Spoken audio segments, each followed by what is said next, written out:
Hi friends, आज हम लोग 11th क्लास के चैप्टर के अंदर first lesson some basic concept of chemistry के अंदर मोल कंसेप्ट को समझेंगे। आज हम ये जानेंगे मोल कंसेप्ट क्या है। ठीक है, तो देखिए हम मोल से स्टार्ट कर रहे हैं। मोल्स क्या होता है? The amount of substance which contain 6.022 into 10 के पावर 23 पार्टिकल्स। अब पार्टिकल्स का मतलब हो गया एटम, आयन, मॉलिक्यूल्स। हम लोग ये तीनों में से कुछ भी ले सकते हैं। इज कॉल्ड मोल। तो देखिए ध्यान से, मैं एक चीज बता रही हूँ। मोल होता क्या है? मोल एक ऐसा सब्सटेंस है, ठीक है, मोल एक ऐसा सब्सटेंस है जो किस अमाउंट को रखता है, जो इस अमाउंट को कंटेन करता है। एक ऐसा सब्सटेंस जो इतने अमाउंट को कंटेन करता है उसको हम लोग क्या बोलते हैं? मोल कहते हैं। मोल एक ऐसा सब्सटेंस है जो कि बताता है कि हाँ उसके अंदर इतने पार्टिकल्स कंटेन रहते हैं। पार्टिकल्स का मतलब उसके अंदर इतने एटम्स हो सकते हैं या उसके अंदर इतने आयंस हो सकते हैं, मॉलिक्यूल्स हो सकते हैं। तो कोई भी सब्सटेंस के अंदर अगर इतने पार्टिकल्स कंटेन रहते हैं तो हम लोग बोलते हैं कि हाँ वो एक मोल है। तो 1 मोल इज इक्वल टू क्या बोल सकते हैं हम लोग हैं? 1 mole is equal to 6.022 into 10 के पावर 23 पार्टिकल्स। इसका मतलब है कि 1 मोल में कितने पार्टिकल्स है? तो ये जो नंबर आपको दिख रहे हैं इसको एवोगैड्रोस नंबर ही बोलते हैं। इतना ही पार्टिकल्स बोलेंगे।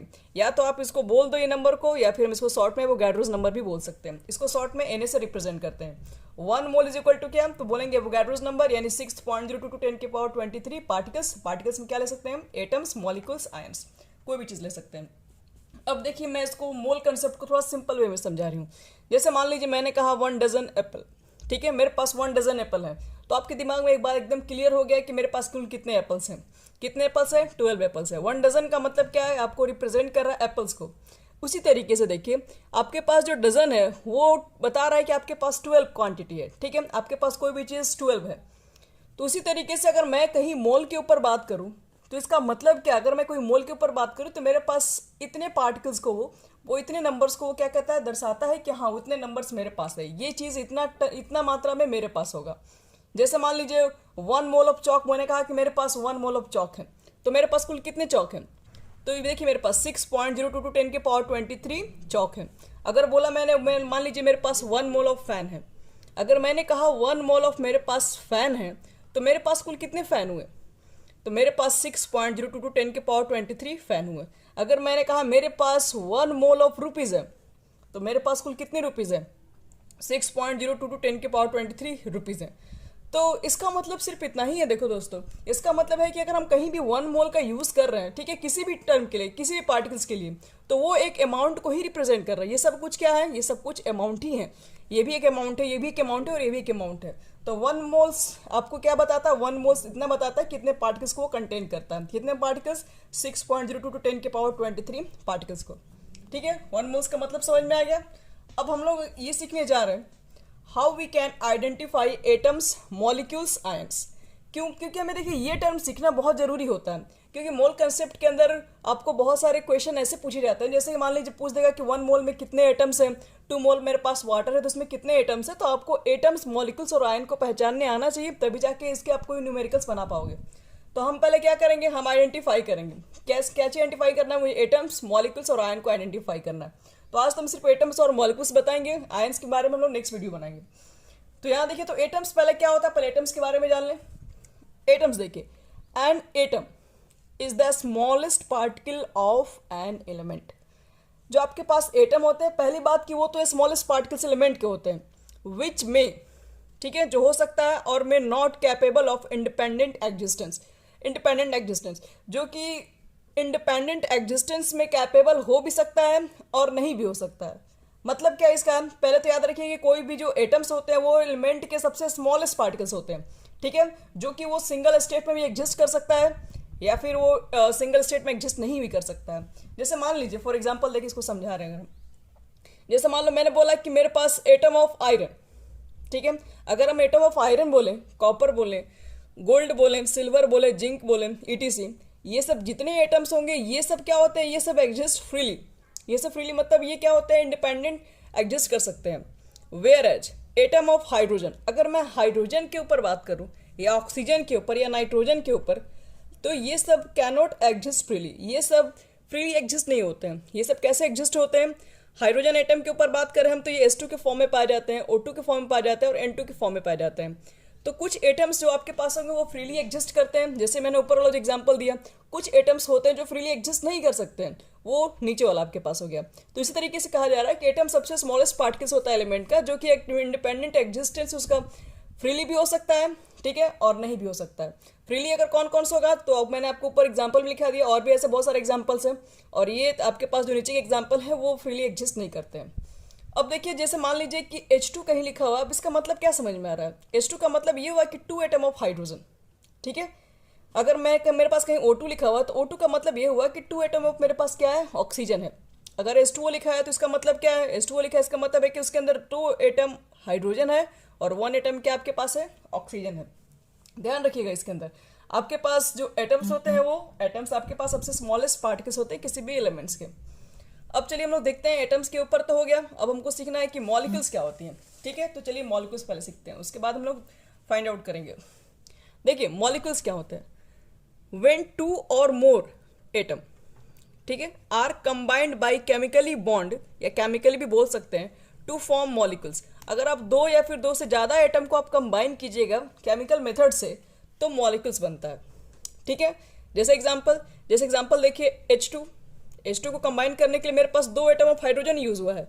Cl2 को बनाने के लिए मेरे पास 2 एटम ऑफ क्लोरीन लगा है। इस तरह से O2 हो गया, NH3 हो गया, CH4 हो गया, ETC, ठीक है। तो इसका मतलब मॉलिक्यूल्स का मतलब ये होता है कि अब जब 2 या 2 से ज़्यादा एटम्स को जब आप कंबाइन करेंगे बाय केमिकली बॉन्ड से, तो आपके पास जो बनेगा वो क्या होगा, वो मॉलिक्यूल्स होगा। लेकिन देखिए मॉलिक्यूल्स भी 2 प्रकार के हो सकते हैं। टाइप्स ऑफ मॉलिक्यूल्स, सबसे पहले हम लोग पढ़ रहे हैं कि फर्स्ट में मॉलिक्यूल्स ऑफ एलिमेंट। तो मॉलिक्यूल्स ऑफ, देखो एलिमेंट्स क्या होते हैं, they are made of only one kind of atoms. अगर आपके पास मॉलिक्यूल्स ऑफ एलिमेंट होंगे तो उसमें सिर्फ एक ही तरह के एटम्स पाए जाएंगे, और इसका एक और नाम होता है, इसको लोग होमो एटॉमिक और होमो न्यूक्लियर मॉलिक्यूल्स भी बोलते हैं। या तो इसको होमो एटॉमिक बोलिए या तो इसको होमो न्यूक्लियर मॉलिक्यूल्स बोल दीजिए, इसका एक अलग नाम है, मॉलिक्यूल्स ऑफ एलिमेंट्स को बोलते हैं। देखिए इसका मतलब क्या हुआ, जैसे मान लो मेरे पास अगर मोनो एटॉमिक है, तो मोनो एटॉमिक आपके पास कौन से मॉलिक्यूल्स हो सकते हैं, तो जितने आपके पास नोबल गैसेस होते हैं देखिए सब के सब मोनो एटॉमिक है। हीलियम है, नियोन है, आर्गन है, ETC, और भी जिनॉन रेडॉन हम लोग ले भी सकते हैं इसके अंदर है। डाई एटॉमिक मॉलिक्यूल्स, मुझे आप कुछ ऐसा एग्जांपल दीजिए जो diatomic molecules. Diatomic molecules का मतलब है जिसमें एक ही तरह के एटम्स पाए जाए लेकिन 2, क्योंकि डाई एटॉमिक का मतलब है 2 एटम से कंबाइन हो। तो देखो, तो H2 बनाने में 2 एटम यूज हुआ है, O2, N2, Cl2, इसको बनाने में 2 एटम यूज हुआ है, तो हम इसको डाई एटॉमिक बोलेंगे। ट्राई एटॉमिक का मतलब क्या हुआ, वैसा कोई भी मॉलिक्यूल्स जिसको बनाने में 3 एटम तो यूज हो लेकिन तीनों एक ही एटम हो। तो देखो यहाँ पे ओजोन, हम लोग जानते हैं ओजोन में तीनों के तीनों क्या होता है, ऑक्सीजन एटम पाए जाते हैं। टेट्राएटॉमिक में क्या होगा, टेट्राएटॉमिक में चारों जो एटम होगा वो सेम ही होगा। तो एग्जांपल में क्या आता है, व्हाइट फास्फोरस, हम इसको P4 बोलते हैं। अब देखिए ऑक्टा एटॉमिक का मतलब है यहाँ पर 8 जो एटम्स है वो सब कुछ सेम ही है, तो यहाँ पर हम लोग सल्फर 8 बोलते हैं यहाँ पर है। तो इस तरीके से मॉलिक्यूल्स ऑफ एलिमेंट का मतलब यही होता है। जो मॉलिक्यूल्स होते हैं आपको 2 तरीके से हो सकते हैं, या तो हो सकते हैं वो उसमें एक ही तरह के एटम्स कंबाइन होंगे, या तो ऐसे भी हो सकते हैं उसके अंदर जो एटम्स होंगे वो अलग अलग डिफरेंट तरीके के एटम कंबाइन करेंगे। जब सेम तरह के एटम कंबाइन करेंगे, जैसे यहाँ पर देखिए सब कुछ सेम एटम है, H2 में 2 H ही है, सेम ही है, O3 में 3 O ही है, फास्फोरस में 4 फास्फोरस ही एटम है, यहाँ पर सेम एटम कंबाइन हो रहा है। जब सेम एटम कंबाइन होगा तो उसको लोग क्या बोलेंगे, मॉलिक्यूल्स ऑफ एलिमेंट्स बोलते हैं, या फिर होमो एटॉमिक या फिर होमो न्यूक्लियर मॉलिक्यूल्स कहते हैं। अब देखेंगे हम लोग कि मॉलिक्यूल्स ऑफ कंपाउंड क्या होता है। देखिए मॉलिक्यूल्स ऑफ कंपाउंड का मतलब, they are made up of atoms of different element and hence are called heteroatomic और हेट्रोन्यूक्लियर मॉलिक्यूल्स। हम लोग क्या बोल सकते हैं कि ऐसा कोई भी मान लीजिए मेरे पास मॉलिक्यूल्स जिसको बनाने में डिफरेंट एलिमेंट यूज किया हो, ठीक है। जो डिफरेंट एलिमेंट यूज करेंगे हम लोग, डिफरेंट एलिमेंट यूज करेंगे या डिफरेंट तरह के एटम यूज करेंगे, तो उसको हम लोग क्या बोलते हैं, उसको हम लोग बोलते हैं कि ये मॉलिक्यूल्स ऑफ कंपाउंड है, ठीक है। और इसको दूसरा नाम हेट्रोएटॉमिक और हेट्रोन्यूक्लियर मॉलिक्यूल्स भी होता है। जैसे एग्जांपल देखो, H2O, CH4, HCl, HBr, HI, H2O, CO2 example. तो ये सबको बनाने में देखिए, तो H2 को बनाने में मेरे पास क्या है, दोनों तो सेम एटम नहीं है, यहाँ पर 2 एटम हाइड्रोजन के हैं, 1 एटम ऑक्सीजन के हैं, तो यहाँ पर डिफरेंट एटम कंबाइन किया गया है, ठीक है। तो डिफरेंट एटम कंबाइन करेंगे बाई केमिकली बॉन्ड से तो मॉलिक्यूल बनेगा, लेकिन किस तरह का मॉलिक्यूल बनेगा, तो मॉलिक्यूल से वो कंपाउंड होगा। ये भी कंपाउंड है, ये भी कंपाउंड है, क्यों, क्योंकि यहाँ पर डिफरेंट एटम कंबाइन हुए हैं, यहाँ पर भी डिफरेंट एटम कंबाइन है, इसमें भी डिफरेंट एटम कंबाइन है, H है और Br है, इसमें H और I है। इस तरीके से जो डिफरेंट एटम कंबाइन होकर जो भी हम लोग बनाएंगे मॉलिक्यूल्स, वो मॉलिक्यूल्स ऑफ कंपाउंड होंगे। और जो सेम एटम कंबाइन करके बनाएंगे हम लोग, जैसे यहाँ पर O3 है, H2 है, उसको क्या बोलेंगे, मॉलिक्यूल्स ऑफ एलिमेंट बोलेंगे। देखिए कुछ आपको अलग सी बात है जो मैं बता रही हूँ। जैसे मान लो मेरे पास H2O सिर्फ लिखा हुआ है, तो H2O का मतलब है कि मेरे पास 1 मॉलिक्यूल ऑफ वाटर है, ठीक है। अगर मान लो कि मेरे पास यहाँ पर 2H2O लिखा है, तो इसका मीनिंग क्या हुआ? इसका मीनिंग हुआ 2 मॉलिक्यूल ऑफ वाटर है मेरे पास। अगर यहाँ 4H2O लिखा है तो इसका मतलब क्या समझते हैं? इसका मतलब ये होता है कि मेरे पास 4 मॉलिक्यूल ऑफ वाटर है। जैसे मान लो सिर्फ Cl2 लिखा हुआ है, तो Cl2 का सिर्फ मतलब क्या हुआ? Cl2 का सिर्फ इतना मतलब है कि मेरे पास 1 मॉलिक्यूल ऑफ क्लोरीन है। अगर मेरे पास 4Cl2 लिखा है तो इसका मतलब क्या है? तो 4Cl2 का मतलब है कि मेरे पास 4 मॉलिक्यूल ऑफ क्लोरीन है। अगर मेरे पास C6H12O6 है, ठीक है, ये तो ग्लूकोज का फॉर्मूला है। अगर सिर्फ यही टर्म लिखा हुआ है तो इसको हम देख के पहचान जाएंगे कि ये 1 मॉलिक्यूल ऑफ क्या है? ग्लूकोज। अब समझ में आ रहा है ना मॉलिक्यूल्स का मतलब क्या है? यहाँ पर देखिए इसको कंबाइन करने में, इसको बनाने में अलग अलग एलिमेंट यूज हुए हैं, तो जहाँ डिफरेंट एलिमेंट यूज होंगे वो मॉलिक्यूल्स हो जाएंगे, मॉलिक्यूल सब कंपाउंड हो जाएंगे। H2SO4 ये आपके पास क्या है? ये जो आपके पास मॉलिक्यूल्स है, क्योंकि इसको बनाने में भी डिफरेंट एटम यूज हुए हैं। इसको हम लोग क्या बोलेंगे? मेरे पास 1 मॉलिक्यूल ऑफ सल्फ्यूरिक एसिड है। अगर मेरे पास CH4 है तो CH4 यहाँ पर क्या है? कुछ नहीं है, तो 1 मान के चलेंगे, तो 1 मॉलिक्यूल मेरे पास क्या है? मीथेन है। तो ध्यान रखिएगा, आप मॉलिक्यूल्स को अच्छे से पहचान सकते हैं। मॉलिक्यूल्स आपके सेम भी हो सकते हैं, डिफरेंट भी हो सकते हैं। जब सेम एटम कंबाइन होंगे तो मॉलिक्यूल्स ऑफ एलिमेंट होंगे, जब डिफरेंट कंबाइन होंगे तो मॉलिक्यूल्स ऑफ कंपाउंड। ये सब मॉलिक्यूल्स ऑफ कंपाउंड है। अगर आगे 2, 3, 4 कुछ भी अगर लगा है तो वो उतना ही अमाउंट में मॉलिक्यूल मेरे पास प्रेजेंट होंगे। अब जैसे मुझे एग्जाम्पल आपको देखें यहाँ पे, जैसे मुझे एटम्स निकालने के लिए मैं दे रही हूँ, आपको मालूम करना है कि हाउ मेनी एटम्स, ठीक है, are present in the following. आपको मालूम करना है कि इसमें कितने एटम्स हैं। जैसे मान लो मेरे पास है 1 वाटर मॉलिक्यूल। 1 वाटर मॉलिक्यूल में कुल आपके पास कितने एटम्स है? तो अब क्या बोलेंगे? बोलेंगे 2 एटम ऑफ मेरे पास हाइड्रोजन है, ठीक है, 2 एटम हाइड्रोजन है और 1 एटम क्या है? ऑक्सीजन है। देखिए 2 एटम हाइड्रोजन है, 1 एटम ऑक्सीजन है, तो ये क्या हो जाएंगे? आपके पास कुल मिला के 3 एटम्स हो जाएंगे, ठीक है। तो H2O मॉलिक्यूल्स में 1 H2O मॉलिक्यूल्स में 1 वाटर मॉलिक्यूल्स में कुल 3 एटम होते हैं। इसके बाद देखिए अगर हम बोले कि मान लो मेरे पास 2 वाटर मॉलिक्यूल्स हैं तो उसमें कुल कितने एटम्स होंगे? 2 वाटर मॉलिक्यूल्स का मतलब है कि H2O और H2O आपके पास 2 बार लिखा हुआ है, तो बताओ उसमें H2 2 बार लिखेंगे तो एक H2O में 2 हाइड्रोजन होते हैं, तो 2 H2O में क्या हो जाएंगे? 4 हाइड्रोजन हो जाएंगे। तो बोलेंगे ना 4 एटम ऑफ हाइड्रोजन है और 2 एटम ऑफ क्या मेरे पास है? एक वाटर मॉलिक्यूल में 1 ऑक्सीजन है, तो 2 वाटर मॉलिक्यूल में क्या हो जाएंगे? 2 ऑक्सीजन होंगे। तो बोल सकते हैं कि 2 ऑक्सीजन मॉलिक्यूल हैं, 4 हाइड्रोजन मॉलिक्यूल हैं, तो कुल कितने एटम्स हो गए? 6 हो गए। इस तरीके से मान लीजिए अगर हम बोले कि मेरे पास 3H2SO4 सल्फ्यूरिक एसिड का मॉलिक्यूल्स है, तो उसमें कुल कितने एटम्स पाए जाएंगे? तो पहले आप देखो कि इसको 3 बार लिखा गया, 3 बार लिया गया, 3 बार लिया गया, तो बताओ हमने कितने हाइड्रोजन को लिया? तो एक H2SO4 के अंदर कितने हाइड्रोजन है? 2। तो 3 बार लेंगे तो क्या होगा? तीनों इंटू कर दीजिए, 6 हो जाएगा। इसका मतलब 6 एटम ऑफ हाइड्रोजन है। एक सल्फ्यूरिक एसिड में सल्फर 1 होते हैं, 3 बार लेंगे ये चीज़, तो 3 से मल्टीप्लाई करेंगे तो कितना हो जाएगा? 3 एटम ऑफ सल्फर हो जाएंगे। एक H2SO4 मॉलिक्यूल्स में एक सल्फ्यूरिक एसिड के मॉलिक्यूल में ऑक्सीजन 4 होते हैं, जब इसको 3 टाइम्स लेंगे तो कितने हो जाएंगे? 12। इससे इंटू भी कर सकते हैं, तो इसका मतलब है कि 12 एटम ऑफ ऑक्सीजन। टोटल कितने एटम्स हैं मेरे पास? तो काउंट कर लीजिए, 6 यहाँ पर है, 3 यहाँ पर है, 12 है, यहाँ 21 है। या फिर आप ऐसे भी कर सकते हैं, यहाँ पर चेक कर दीजिए कुल कितने एटम्स है, उसमें फिर 3 से मल्टीप्लाई कर दीजिए। जैसे कि यहाँ पर 2 हाइड्रोजन है, 1 सल्फर है और 4 ऑक्सीजन है, तो 4 1 5 हो जाएगा। अब 5 2 कितना हो जाएगा? 7। ये पूरे एटम 7 हो गए, 3 से इंटू कर देंगे तो 21 आ जाएंगे। तो ये आपको अच्छे से आना चाहिए कि एटम्स कितने हैं, मॉलिक्यूल्स क्या मतलब मॉलिक्यूल्स क्या बता रहा है, एटम्स क्या बता रहा है। ये 1 वाटर मॉलिक्यूल्स है, लेकिन अगर एटम के ऊपर बात करें तो इसमें 3 एटम्स आ रहे हैं। 2 वाटर मॉलिक्यूल्स है, लेकिन जब यहाँ पर एटम के ऊपर बात करें तो 6 आ रहा है। 3 आपके पास H2SO4 मॉलिक्यूल्स हैं, लेकिन जब बात कर रहे हैं एटम्स के अंदर तो 21 एटम्स इसके अंदर आ रहे हैं, ठीक है। ये अच्छे से आना चाहिए। मोल कंसेप्ट के न्यूमेरिकल्स में इसमें बहुत कंफ्यूजन होता है बच्चों को। अब देखिए ध्यान से यहाँ पे, अगर मान लो कि मेरे पास कहीं लिखा हुआ है 1 मोल ऑफ वाटर, ठीक है, तो 1 मोल ऑफ वाटर का देखिए मतलब क्या हुआ? 6.02 to 10 के पावर 23 मॉलिक्यूल ऑफ वाटर, क्योंकि यहाँ पर वर्ड लिखा हुआ है मोल। अगर मोल वर्ड कहीं भी आ गया तो मुझे समझ में आ गया कि मेरे पास कितने क्वांटिटी प्रेजेंट है वाटर के। अगर मैं कहूँ कि मेरे पास 1 मोल ऑफ वाटर है तो आप क्या बोलोगे? 6.02 to 10 के पावर 23 मॉलिक्यूल ऑफ वाटर है मेरे पास। अगर हम बोलेंगे मेरे पास 2 मोल ऑफ वाटर है, तो 1 मोल वाटर में इतने आपको दिख रहे हैं मॉलिक्यूल ऑफ वाटर। तो अगर हम पूछे कि मेरे पास 2 मोल ऑफ वाटर है, तो इसका मतलब मेरे पास कुल कितने वाटर के मॉलिक्यूल हैं? तो 1 मोल में इतना पाए जा रहे हैं, तो 2 मोल में 2 से इंटू कर देंगे, मॉलिक्यूल ऑफ वाटर हो जाएंगे मेरे पास। मान लो कि मैंने कहा कि मेरे पास 1 मोल ऑफ ग्लूकोज है, तो 1 मोल ऑफ ग्लूकोज में मान लीजिए मेरे पास कितने मॉलिक्यूल ऑफ ग्लूकोज के हैं? तो बोलेंगे 6.02 to 10 के पावर 23 मॉलिक्यूल ऑफ ग्लूकोज। या मॉलिक्यूल क्यों लिख रहे हैं? क्योंकि ये मॉलिक्यूल है, ठीक है। ये एटम होगा तो हम यहाँ पे एटम भी लिखेंगे। तो यह 1 मोल ऑफ ग्लूकोज का मतलब ये हुआ कि मेरे पास 6.02 × 10⁻23 मॉलिक्यूल्स ऑफ क्या है, ग्लूकोज है।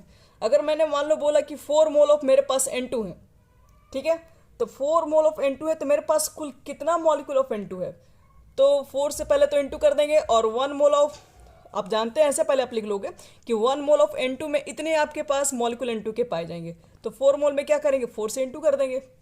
तो इसलिए यहाँ पर जितना भी अगर आपको चाहिए मोल, उसमें क्या कर देंगे हम लोग, इंटू कर देंगे, किससे, एवोगाड्रो नंबर से। जैसे मान लो कि मैंने कहा कि मेरे पास 1 मोल ऑफ वाटर है, ठीक है, तो वाटर एक तरीके से मॉलिक्यूल ही है ना, तो 1 मोल ऑफ वाटर है, तो मैं पूछ रही हूँ कि 1 मोल ऑफ वाटर में बताओ कुल कितने एटम्स हैं। मॉलिक्यूल से मानी ये मॉलिक्यूल के फॉर्म में लिखा हुआ, लेकिन मैं आपसे पूछ रही हूँ बताइए कुल कितने एटम्स हैं। तो पहले देखो इसको आप कैसे लिखोगे, पहले 1 mole of water is equal to क्या है, ऊपर से देख के लिखी जो मैंने बताया, तो 6.02 × 10⁻23 मॉलिक्यूल्स ऑफ वाटर है। यानी 1 मोल ऑफ वाटर का मतलब क्या हुआ, 1 मोल ऑफ वाटर का मतलब है कि मेरे पास इतना है मॉलिक्यूल ऑफ वाटर है। अब मुझे इसको एटम में कन्वर्ट करना है, तो हम लोग देख रहे हैं कि मॉलिक्यूल्स जो आपके पास वाटर के अंदर हैं वो 3 एटम है, ठीक है।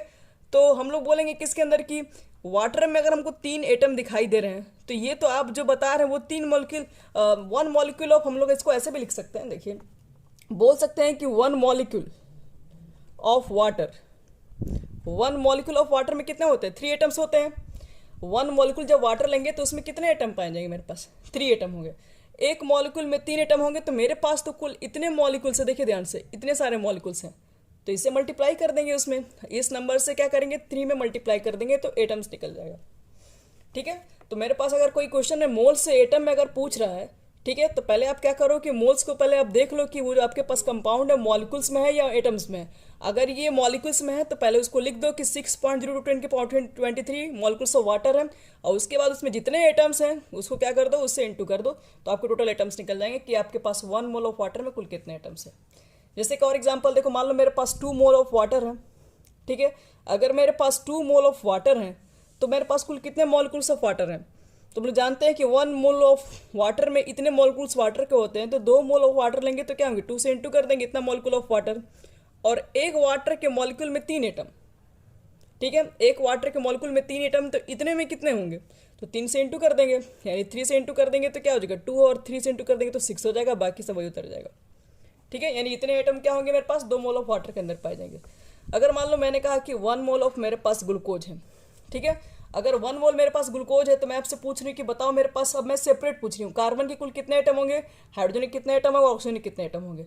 तो मेरे पास 1 मोल ऑफ अगर ग्लूकोज है तो सबसे पहले बताओ कि कितने मॉलिक्यूल्स होंगे ग्लूकोज के अंदर, कितने मॉलिक्यूल्स होंगे मेरे पास ग्लूकोज के, तो बोलोगे 6.02 × 10⁻23 मॉलिक्यूल्स ऑफ ग्लूकोज होंगे, ठीक है, इतने मॉलिक्यूल्स ग्लूकोज के हो। लेकिन मैं सिर्फ कार्बन का पूछ रही हूँ, तो कार्बन का सिर्फ पूछ रही हूँ, तो कार्बन के एटम यहाँ पे कितने हैं, 6, तो आप इस नंबर में 6 से इंटू कर दोगे तो कार्बन का निकल जाएगा। अगर मैं आपसे पूछूं कि मुझे सिर्फ हाइड्रोजन के नंबर बताओ, तो हाइड्रोजन यानी इसको एवोगाड्रो नंबर मैं एन से रिप्रेजेंट कर दी हूँ, तो इसमें क्या करेंगे, इस नंबर में मैं 12 से इंटू कर दूंगी तो हाइड्रोजन के निकल जाएंगे, और ऑक्सीजन के निकल रहे हैं, तो ऑक्सीजन के यहाँ पे 6 है, तो 6 से अगर इस नंबर में इंटू कर दूंगी तो नंबर ऑफ ऑक्सीजन एटम निकल जाएंगे। तो आपको डिफरेंट निकालने के लिए भी दिया जा सकता है, या टोटल भी पूछ सकता है, टोटल पूछेगा तो सारे एटम्स को देख के क्या करेंगे, उसमें मल्टीप्लाई कर देंगे। तो इस तरीके से आपको अच्छे से एटम्स और मॉलिक्यूल सबको अच्छे से समझ में आना चाहिए, और मोल से एटम और मॉलिक्यूल से कैसे रिलेट करते हैं, ठीक है। अब एक लास्ट टॉपिक देखिए, मोलर मास। मोलर मास क्या होता है, मोलर मास का मतलब होता है mass of 1 mole of substance is called molar mass. एक मोल जो सब्सटेंस का जो मास होगा उसको क्या बोलेंगे हम लोग, मोलर मास। जैसे एग्जांपल देखो, मैंने कहा molar mass of hydrogen atom, तो याद रखिएगा मोलर मास जनरली जो होता है वो एटॉमिक मास के ही इक्वल होता है। तो molar mass of hydrogen, hydrogen का एटॉमिक मास कितना होता है, 1 ग्राम, तो यहाँ पर भी हम लोग मोलर मास ऑफ हाइड्रोजन कितना बोलेंगे, 1 ग्राम। अगर molar mass of oxygen atom बोलेंगे तो क्या बोलेंगे, 16 ग्राम। याद रखिएगा मैं एटम बोल रही हूँ तो 16 हो गया, अगर मॉलिक्यूल हो जाएगा तो क्या हो जाएगा, ये O2 हो जाएगा और 32 ग्राम यहाँ पे आ जाएगा। मोलर मास ऑफ मैं सोडियम एटम बोल रही हूँ तो क्या बोलोगे, 23 ग्राम। मैं मोलर मास ऑफ नाइट्रोजन बोलेंगे तो क्या बोलोगे, 14 ग्राम। ये सब कुछ एटॉमिक मास के इक्वल है। आपको हाइड्रोजन का एटॉमिक मास पता होना चाहिए, 1 होता है, ऑक्सीजन का 16 होता है, सोडियम का 23, नाइट्रोजन का 14 होता है। तो मोलर मास एक तरीके से बोल सकते हैं उसके एटॉमिक मास के ही इक्वल होता है, जब वो एटम्स के फॉर्म में होगा तब। अब देखो यहाँ ध्यान से कि molar mass of hydrogen atom का मतलब क्या हुआ। अगर मैं कहीं लिखा हुआ है मोलर मास ऑफ मुझे हाइड्रोजन एटम का मतलब बताओ, तो इसका मतलब ये हुआ mass of 1 mole of hydrogen atom, मतलब 1 मोल हाइड्रोजन एटम का मास। आपको पता ना 1 मोल में कुल कितने एटम होते हैं, 1 मोल में जितने एटम होते हैं उसका मास, तो उसका मास क्या होता है, 1 ग्राम होता है, याद रखिएगा। अगर मैं कहती हूँ कि molar mass of carbon atom, इसका मतलब क्या हुआ? तो molar mass of carbon atom का इतना ही मतलब होता है mass of 1 mole of carbon atom. एक मोल कार्बन एटम का जो मास होगा, और एक मोल कार्बन एटम में कुल कितने एटम पाए जाते हैं? तो 6.0 × 10⁻23 एटम्स पाए जाते हैं। तो उतने सारे का मास जो होगा उसको क्या बोलते हैं हम लोग? उसी को हम लोग बोलेंगे मोलर मास। तो mass of 1 mole of carbon atom कितने होते हैं? 12 ग्राम होते हैं। इसी तरीके से देखो molar mass of H2O molecules, यहाँ मॉलिक्यूल्स मैंने ले लिया, तो molar mass of H2O molecules का मतलब क्या होगा? तो mass of 1 mole of H2O molecules. एक मोल H2O मॉलिक्यूल का जो मास होगा, तो 1 मोल ऑफ H2O मॉलिक्यूल में आपको पता है कुल कितने एटम, कुल कितने मॉलिक्यूल्स पाए जाते हैं, ठीक है। और उसका जो मास होता है कितना हो जाता है? 18 ग्राम। क्योंकि ये मॉलिक्यूल्स हैं, ठीक है, ये तो एटम्स नहीं, इसे आपकी एटॉमिक मास निकाल दोगे। ये 18 ग्राम है। 18 ग्राम कहाँ से आए हैं? ये तो ये H2O मॉलिक्यूल का मास होता है। अब पूछोगे H2O मॉलिक्यूल्स का मास 18 ग्राम कैसे हुआ? तो देखिए इसके अंदर, इसके लिए हम लोग सीखते हैं पहले मॉलिकुलर मास, क्योंकि मॉलिक्यूल के फॉर्म में एटम होता तो डायरेक्ट एटॉमिक मास लिख सकते हैं हम लोग हैं। जैसे कार्बन एटम था तो एटॉमिक मास लिख दिया, हाइड्रोजन एटम था तो एटॉमिक मास लिख दिए, लेकिन H2O एटम्स नहीं है, ये तो मॉलिक्यूल्स हैं। तो मॉलिक्यूल्स के लिए हम लोग क्या करते हैं? मॉलिकुलर मास निकालते हैं। मॉलिकुलर मास कैसे निकालते हैं? तो मॉलिकुलर मास निकालने के लिए हम लोग क्या करते हैं कि sum of atomic masses of all the elements present in a molecules. एक मॉलिक्यूल के अंदर जितने एटम प्रेजेंट है सबके मास को सम कर दो, तो क्या निकल जाएगा? मॉलिकुलर मास निकल जाएगा। जैसे एग्जांपल मेरे पास मान लीजिए H2O है, ठीक है। H2O का अगर मुझे मालूम करना है कि मॉलिकुलर मास कितना होगा, तो हाइड्रोजन के मास और ऑक्सीजन के मास को क्या कर देंगे? जोड़ देंगे, तो total molecular mass of H2O निकल जाएगा। तो हाइड्रोजन के मास कितने होते हैं? 1। यहाँ पर 2 हाइड्रोजन एटम है तो 2 से इंटू कर देंगे, प्लस ऑक्सीजन के मास कितना है? 16, और सबको ऐड कर देंगे तो 18 आ जाएगा। इस तरह से CO2 का मास निकालेंगे। कार्बन का मास 12 होता है, ऑक्सीजन का मास 16 होता है, 2 ऑक्सीजन है तो 2 से इंटू कर देंगे, 44 ग्राम आ जाएगा। इस तरह से ग्लूकोज का मास होगा, सारे यहाँ पे जो एटम्स प्रेजेंट होंगे सबके मास को लिख के जितने इनके नंबर है उसमें इंटू कर देंगे और ऐड कर देंगे तो 180 ग्राम आ जाएगा। इस तरह से H2SO4 का निकालेंगे तो मेरे पास 98 ग्राम आ जाएगा। तो ये होंगे आपके पास मॉलिकुलर मास। तो मोलर मास, मॉलिकुलर मास अच्छे से याद रखें, क्योंकि मोल कंसेप्ट के न्यूमेरिकल्स में बहुत काम देते हैं। और एक लास्ट फॉर्मूला मेरे पास है, mole is equal to given mass बटा मोलर मास। हम लोग इसको 9th क्लास में पढ़ लिए होते हैं। अब हम लोग नेक्स्ट वीडियो में करेंगे 11th क्लास के कि कैसे मोल कंसेप्ट से हम लोग न्यूमेरिकल्स को बनाते हैं, ठीक है। Thank you.